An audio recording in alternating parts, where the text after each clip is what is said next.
सत्संगत जी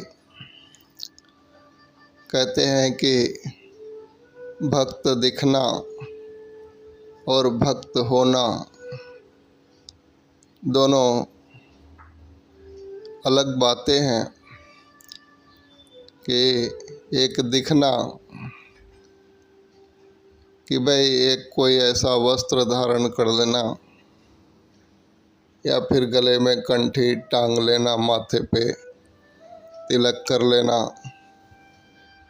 जमाने के सामने प्रदर्शन करना कि मैं भक्त हूँ, और एक भक्ति भाव से युक्त होकर जीवन जीना, ये दोनों ही एक अलग बात है। तो कहते हैं कि बाहर ध्यान स्नान, अंदर व्यापत लोभ सुआन, कि बाहर तो अच्छा दिखता है पर अंदर तो जीवड़ा लोभी होए। तो फिर कहाँ से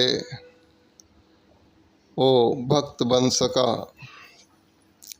तो कहते हैं कि भक्त बनने के लिए करना क्या होता है। तो कोई ज़रूरी नहीं है कि कपड़े किस तरह के होने चाहिए, गले में कंठी होनी चाहिए या फिर माथे पे तिलक होने ही चाहिए तो ही हम भक्त की श्रेणी में आते हैं। भक्त की श्रेणी में तो आने के लिए इन सारी चीज़ों की कोई ख़ास ज़रूरत नहीं होती है। जो ज़रूरत होती है वो अपने मन और कर्म और वचन से जो चतुराई को त्याग देता है। कहते हैं कि सही मायने में एक भक्त की श्रेणी में आ जाता है तो कहते हैं कि मन की चतुराई क्या, कर्म की चतुराई क्या, या वचन की चतुराई क्या। तो बताते हैं कि मन की चतुराई यानी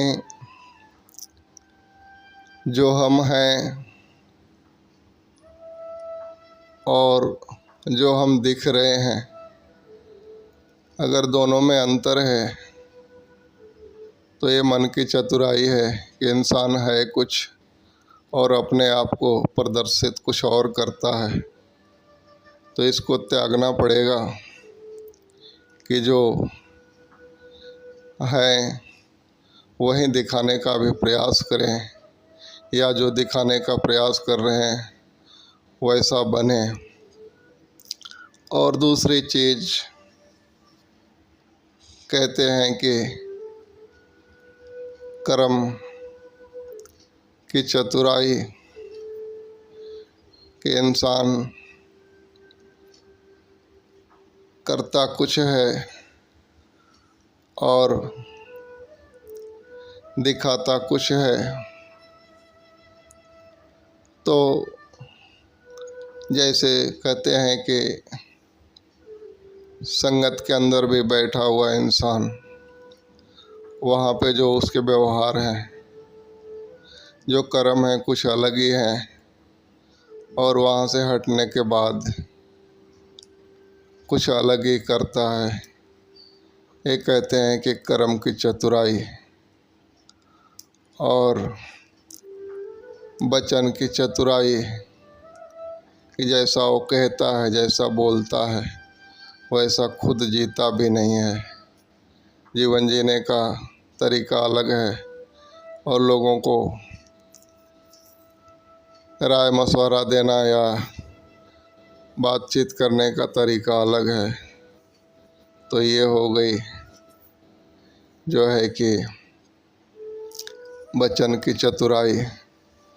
तो कहते हैं कि इन सारी चतुराइयों का त्याग करके इंसान जब ईश्वर को शरणागति लेकर के अपने आप को समर्पित करके जीवन जीता है तो ही सही मायने में भक्त हो पाता है।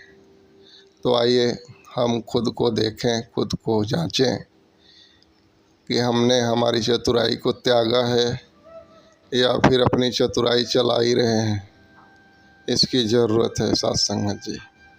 प्यार से कहना, धन निरंकार जी।